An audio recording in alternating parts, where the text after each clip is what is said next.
Assalamualaikum warahmatullahi wabarakatuh. Perkenalkan, nama saya Anisya Rizky Fatihah dari kelas FM 18C dengan NIM 10572112678. Di tugas final ini saya akan menjelaskan dua materi pada pertemuan 13 dan 14. Pertemuan yang ke-13 yaitu tentang analisis perbandingan kinerja perusahaan dengan beberapa metode.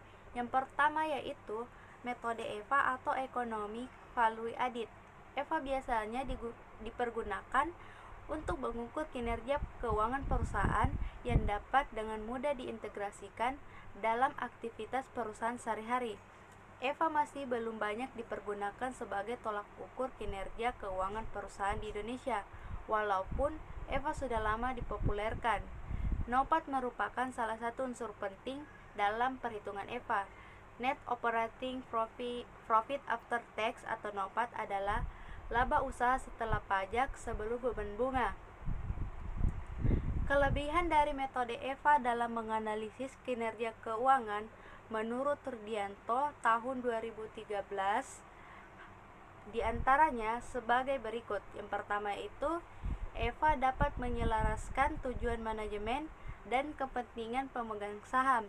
Yang kedua, EVA memberikan pedoman bagi manajemen untuk meningkatkan laba operasi tanpa tambahan dana atau modal.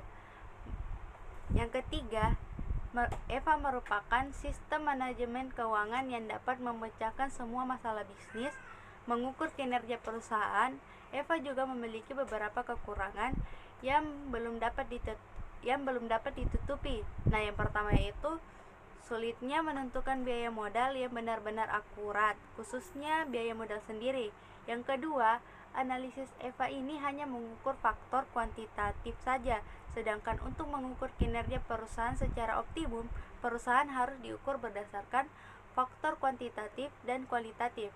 Yang kedua, yaitu REVA atau Refined Economy Value Added, yaitu menyempurnakan konsep EVA sehingga menghasilkan konsep REVA. Bachidor menyatakan bahwa konsep ini dalam perhitungannya memakai komponen seperti dalam perhitungan EVA, namun dibedakan dalam memperlakukan modal. EVA ini memakai nilai buku ekonomis, sedangkan REVA menggunakan nilai pasar badan usaha, karena dianggap lebih mencerminkan kekayaan pemegang saham daripada nilai buku ekonomis. Dalam REVA, laba operasi setelah pajak atau NOPAT dikurangi dengan biaya modal dari nilai pasar modal yang diinvestasikan. Yang ketiga yaitu FPA atau Financial Value Added, merupakan pengukuran kinerja perusahaan yang mengukur nilai tambah finansial suatu perusahaan yang mempertimbangkan kontribusi fixed asset dalam menghasilkan keuntungan bersih perusahaan. Sebagai laba operasi setelah pajak atau NOPAT dikurangi dengan selisih equivalent depreciation minus depreciation. Selanjutnya yaitu tentang NPL atau non-performing loan yang pada pertemuan 14. NPL ini adalah salah satu indikator kesehatan aset suatu bank. Indikator tersebut dapat berupa rasio keuangan pokok yang mampu memberikan informasi penilaian atas kondisi permodalan, rentabilitas, resiko kredit, resiko pasar, serta likuiditas. NPL yang biasa digunakan adalah NPL neto, yakni NPL yang telah disesuaikan. Penilaian kualitas aset sendiri merupakan penilaian terhadap kondisi aset bank serta kecukupan manajemen risiko kredit. Hal tersebut berarti NPL merupakan indikasi tentang adanya masalah dalam bank tersebut, yang apabila tidak segera diatasi, maka akan membawa dampak buruk bagi bank itu sendiri. Contoh sederhananya, NPL atau kredit bermasalah ini tentu akan berdampak pada berkurangnya modal suatu bank. Apabila hal tersebut dibiarkan, maka akan membawa dampak pada penyaluran kredit untuk periode berikutnya. Menurut Peraturan Bank Indonesia Nomor 6 Tahun 2004 tanggal 10 April 2004 mengenai sistem penilaian tingkat kesehatan bank umum menetapkan bahwa rasio kredit bermasalah atau NPL yakni sebesar 5%. Nah, Rumus perhitungan untuk NPL adalah sebagai berikut. Yaitu total NPL dibagi dengan total kredit dikalikan dengan 100%. Nah, adapun faktor-faktor pendukung terjadinya NPL yaitu yang pertama, ketiadaan itikat baik dari debitur.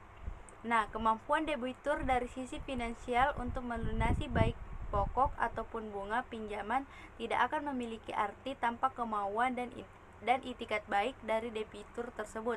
Jadi, apabila banyak debitur yang menunggak angsuran, maka nilai NPL pada bank akan semakin besar. Nah, yang kedua, kebijakan dari pemerintah dan Bank Indonesia.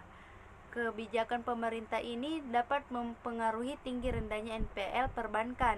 Misalnya, kebijakan kenaikan BBM tentu akan menyebabkan perusahaan yang mengkonsumsi BBM untuk kegiatan produksinya itu akan membutuhkan dana tambahan yang diambilkan dari laba atau yang dianggarkan untuk pembayaran cicilan kredit guna memenuhi biaya produksi.